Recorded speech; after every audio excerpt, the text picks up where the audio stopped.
Before I begin this story, I want to ask you something important. If you love listening to emotional life stories filled with lessons, heartbreak and hope, then please subscribe to this channel, hit the like button, and share this video with your friends. Your support means the world, and it helps us bring you more powerful stories like this one. Now, let's dive in. My name is Daniel, and for the longest time, I believed I had the perfect marriage. My wife Emily and I had been together for 5 years. We laughed together, traveled together, and built memories I thought would last a lifetime. But everything I believed in shattered the night I discovered her betrayal. This isn't just a story about cheating. It's about the painful road of deciding whether broken trust can ever be repaired. And most importantly, what happens when love is tested in its darkest hour? What would you do if the person you trusted most in the world, the one you promised forever to, betrayed you? Well, here is my story. For months, something inside me whispered that something wasn't right. Emily loved going out with her friends, especially to bars and nightclubs. I never stopped her. After all, trust is the foundation of marriage. But deep down, I always carried an uneasiness about one man in her circle. His name was Ryan. He laughed a little too loudly at her jokes, leaned a little too close, and his eyes lingered longer than they should have. Still, I told myself I was overthinking. She was my wife, and I wanted to believe in her. But one night, everything changed. Emily had gone out with her friends again, promising she'd be home by midnight. That was her usual time, and I trusted her word. But midnight came and went. 1 o'clock passed, then 2, then 3. I sat awake in the living room, staring at the door, my chest tightening with every passing hour. It wasn't until 5 in the morning that she stumbled through the door. Her makeup was smudged, her hair messy, and the smell of alcohol clung to her clothes. I asked where she had been. She barely muttered a word, avoiding my eyes. The next few days, her distance grew heavier. She wouldn't talk, she wouldn't laugh, and she seemed to be somewhere far away even while sitting right beside me. I couldn't take it anymore. I confronted her, demanding the truth. At first, she denied it.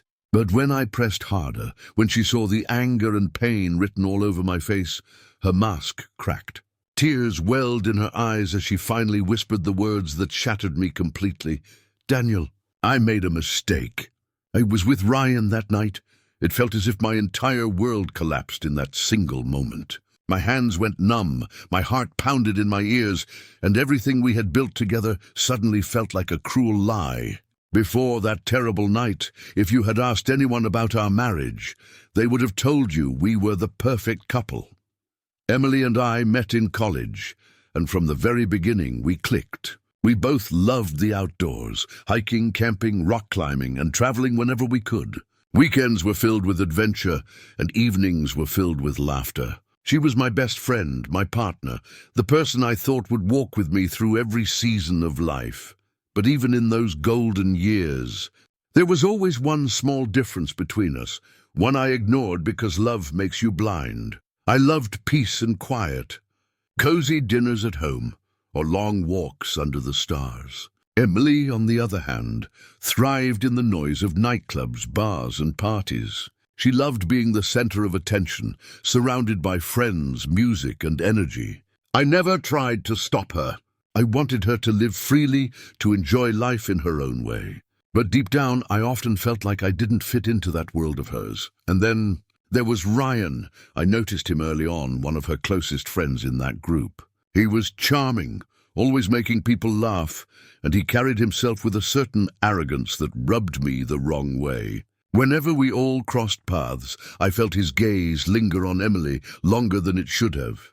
Sometimes, when she'd leave her phone on the table and a message from him popped up, I'd feel a knot tighten in my stomach. They weren't inappropriate messages, just casual jokes or updates. But something about the way she smiled at her phone when reading them made me uneasy. I buried my doubts. I told myself I was paranoid, insecure, maybe even jealous. Emily had never given me a reason to question her loyalty.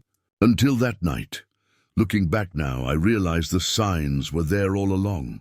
The late-night outings, the inside jokes, The way her friends always defended Ryan whenever his name came up, and the cruelest part, my worst fear, the one I tried so hard to silence, was the very fear that came true. The night she confessed will forever be carved into my memory. When the words, "I was with Ryan," slipped from her lips, I felt like the air had been sucked out of the room. My knees went weak, my chest burned, and for a moment I couldn't even process what she had just said. This wasn't supposed to happen, not to us, not to me. "Emily, what do you mean?" I asked, my voice trembling, hoping, praying that I had misheard her. Tears streamed down her face as she admitted everything.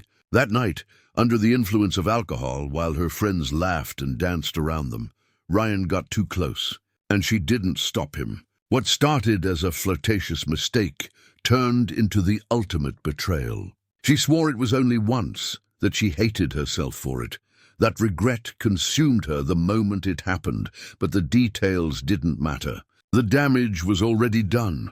I remember standing there, staring at her, as the reality of her words dug deeper into my chest.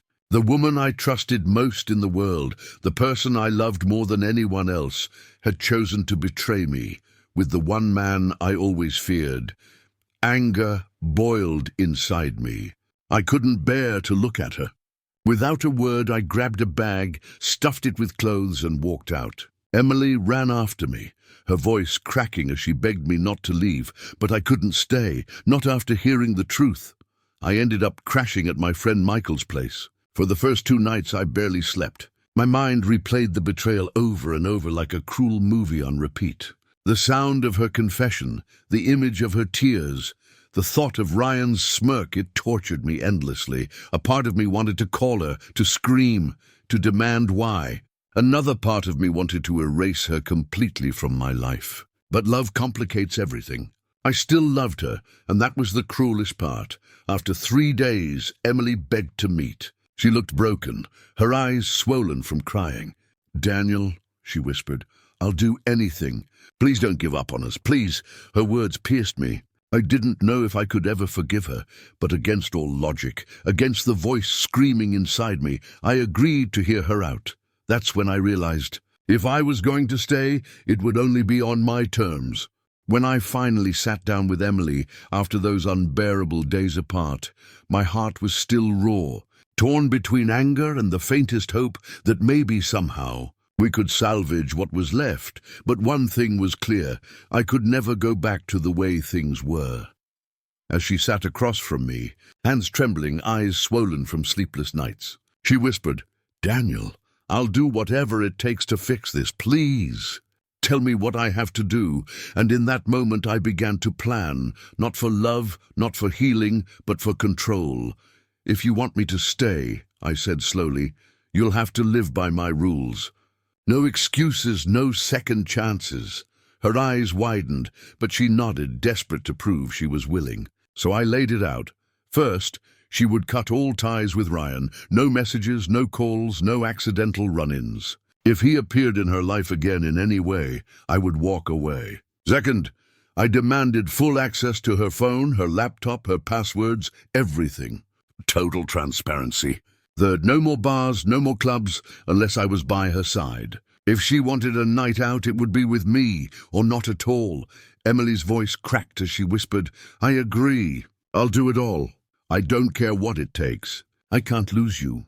Part of me expected resistance, maybe anger, but instead, she accepted everything without hesitation. In fact, she promised she would go beyond my demands. Slowly, she started to pull away from her entire group of friends, not because I forced her, but because being around them reminded her of Ryan.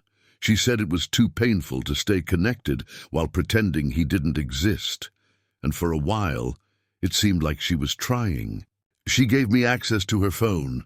She didn't go out at night. She stayed home with me, made an effort to cook, to talk, to spend time together.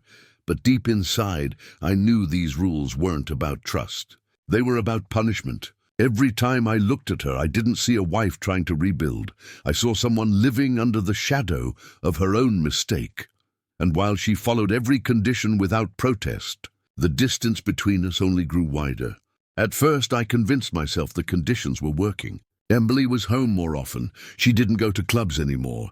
And every time I checked her phone, there was nothing suspicious. From the outside, it looked like our marriage was stabilizing, but inside our home, it felt like we were living in the ruins of what used to be love.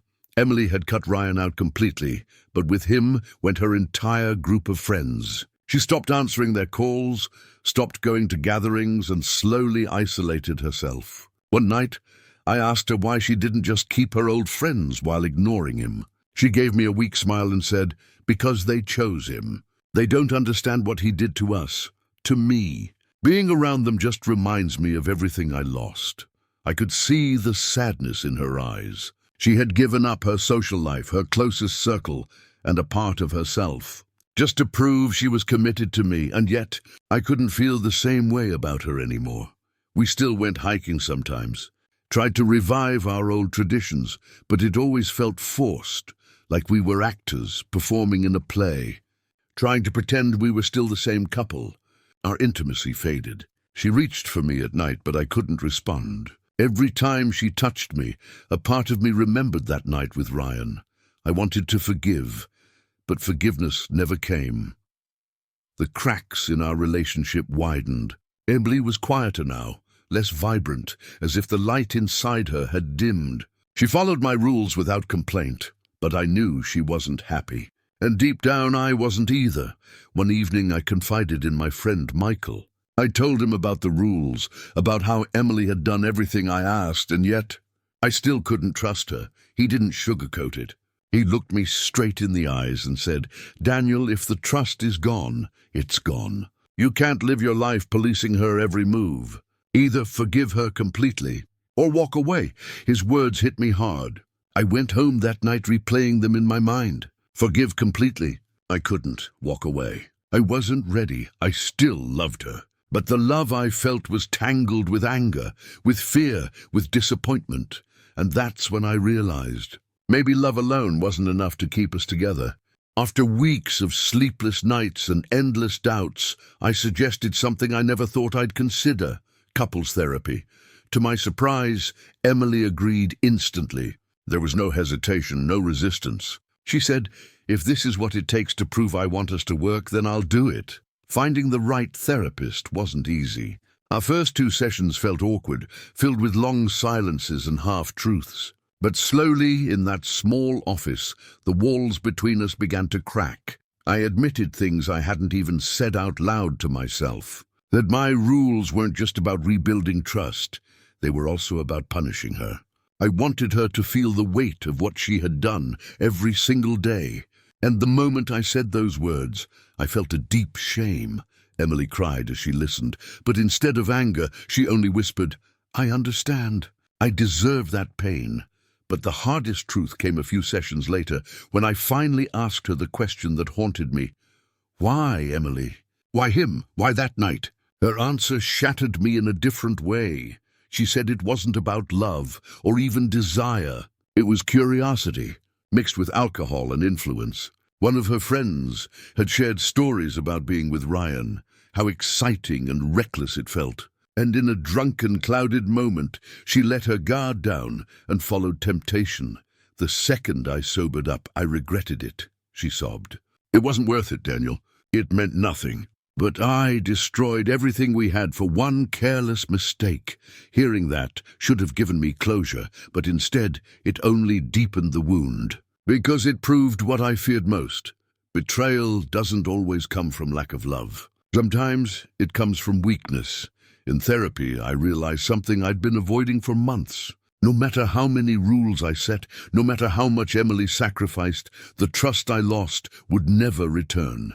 And once trust is gone, love can't survive for long.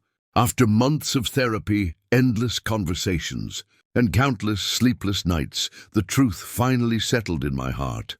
I would never trust Emily again. It wasn't that she hadn't tried, because she had. She cut ties with Ryan, distanced herself from her friends, handed over her privacy without complaint, and even sat with me through painful therapy sessions. She did everything I asked and more, but no matter what she did, the shadow of that night still haunted me. One evening, after another draining session, We sat quietly in the car. Emily reached for my hand and whispered, "Daniel, I'll never stop trying. Tell me what else I can do." And for the first time, I had no answer, because I realized there was nothing left to fix. I turned to her and said softly, "You've done everything. But trust, it's gone. And without trust, we're not a marriage anymore. We're just two people clinging to memories." Her lips trembled, her eyes filled with tears, but she didn't argue. Deep down, she already knew. We agreed to divorce. There were no angry fights, no screaming, no messy battles. Financially, we were both stable. We had no children, no property tying us together. On paper, it was simple. In reality, it felt like ripping my own heart out, but walking away was the only way to truly breathe again. And as I signed the final papers, a strange calm washed over me. For the first time in months, I wasn't living in fear, anger, or doubt. I was free. Our love had been real, but her betrayal had ended it long before I found the courage to admit it. Sometimes endings aren't explosive. Sometimes they're just inevitable. It's been months since the divorce, and I've had time to sit with the silence, to process the wreckage of what used to be my marriage. Do I still love Emily? In some quiet corner of my heart, yes. Love doesn't vanish overnight. But love without trust is like a house without a foundation. It will collapse, no matter how beautifully it was built. Looking back, I realize I held on to her, not because I believed things could return to the way they were, but because I was afraid of letting go, afraid of starting over, afraid of admitting that sometimes love isn't enough. The truth is, forgiveness can be given. But trust, once it's broken, it may never come back. And without trust, no relationship, no matter how strong it once was, can survive. If you've listened this far, I want to ask you, what would you do if you were in my place?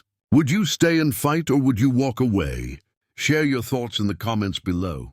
And if this story touched your heart, don't forget to like this video, subscribe to the channel, and share it so others can hear this lesson too, because sometimes the hardest goodbye is also the one that sets you free. Abel.